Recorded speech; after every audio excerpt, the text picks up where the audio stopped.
Welcome back, fellow Dream Warriors, to Riderpiece Theater.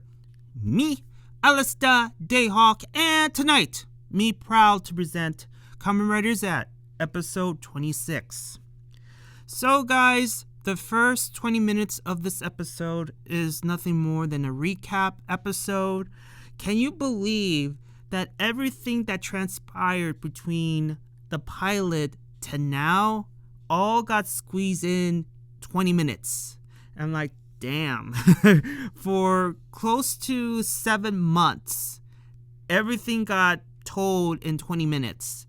And everyone was accounted for, from Baku, who was narrating it, Nem, Minami, Mulder and Scully, Nox, all those people were accounted for to listen to what Baku had to say. And during those 20 minutes of recap, for the most part, there was just funny moments with Mulder having his moment in the sunlight, because remember, Mulder has been telling everybody that these creatures, these nightmares, were real.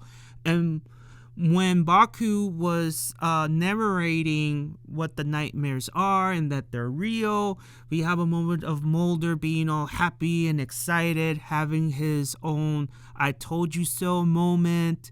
And when it came to Otaka / Nox, and how Baku was telling everybody that in his dream he ended up killing Nox.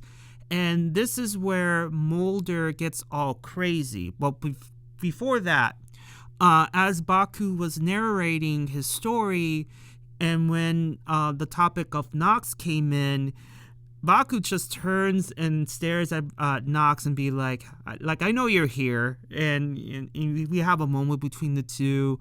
And Mulder was like, wait a minute, Otaka's there? Turn the camera. I need to see him. He was being all crazy, overly dramatic. And then when it came to Baku killing Nox in his dream, the idiot was about to arrest him. He was about to arrest him, and luckily Scully was there to kick his ass and tell him, dude, that hasn't happened. He was telling, what happened in his vision, okay? He killed him in his vision. He's alive. Stop being a dumbass. Yeah, so it was just funny moments with Mulder while Baku was narrating what happened to him and what could happen in his vision if everything is, the way it is, unless they change it, right? So we heading into the new stuff. Code has declared Baku being public enemy number 7. Emo Alexis Lee, who hasn't slept in months, has dispatched agents 5 and 6, telling them, hey, capture Baku, dead or alive, I don't care. I want the Zeztz driver. And I don't remember who questioned Alexis's orders. I'm not sure if it was both Rita or Agent 5, whoever. They were questioning, why are we going after a fellow agent? Like, they want more information. But Alexis was like, hey, I'm not here to give you answers. I'm giving you orders. I want him alive or dead. Whatever. You have your orders. Go. Okay, fine, you jerk. And they went to sleep, and after the first 20 minutes, the agents have invaded the theater, and, Baku turned into the Flash.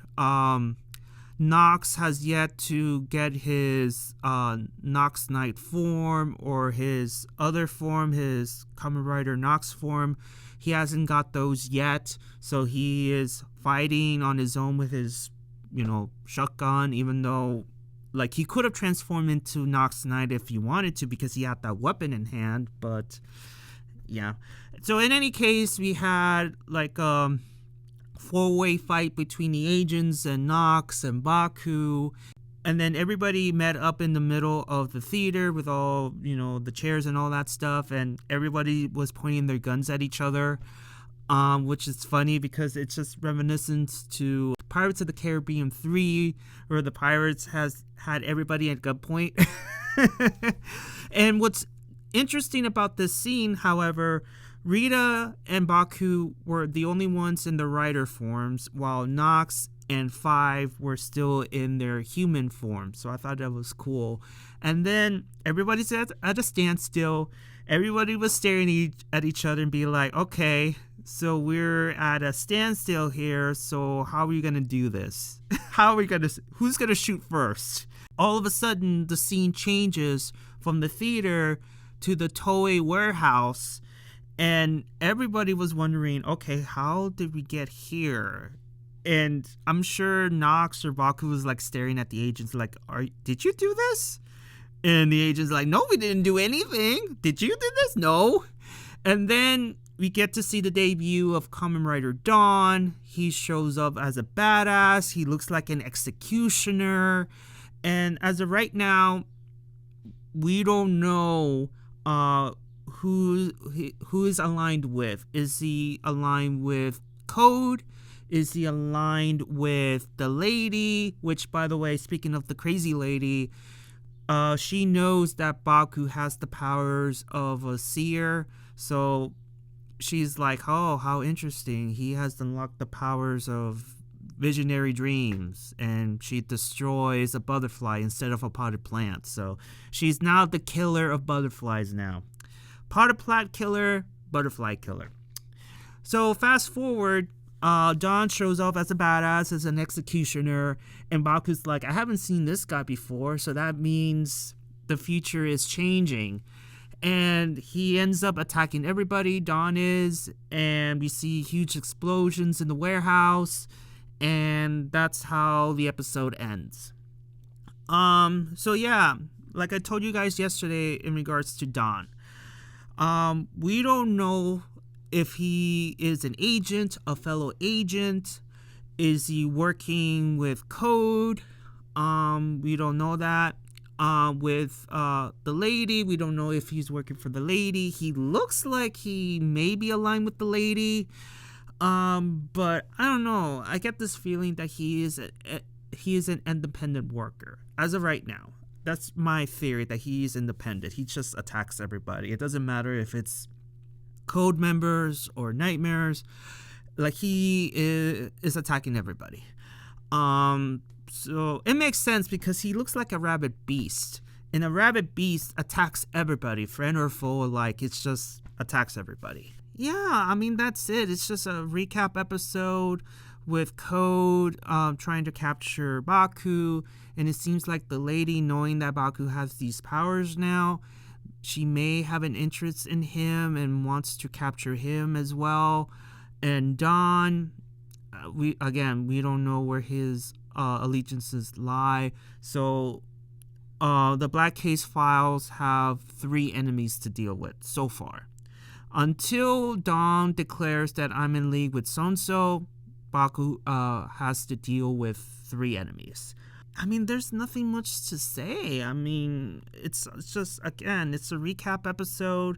Everybody now is up to speed that everything that Baku said is true because he had a recording of it.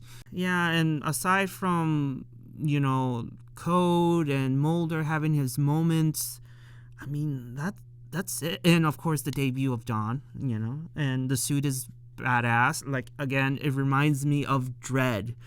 I wouldn't want to meet both Dread and Dawn in a dark alley. I would not meeting them in the middle of the night. Oh, oh no. It's scary. It would be scary just meeting them in a dark alley. And I wonder what kind of powers does Dawn have, because again, I really want a Freddy Krueger type of rider or monster to be the final boss. Yuya, come on, make it happen. Make it happen, please. Is it gonna happen? Probably not. But it's just, you could only dream. I'm starting to ramble now, so yeah. Give me your thoughts and opinions about this episode. Did you like it? Did you dislike it? Give me your thoughts and opinions about Kamen Rider Dawn. Do you like the suit? And what are your theories about Dawn? Do you think he's a fellow ex-agent? Is he still an agent under the control of Code?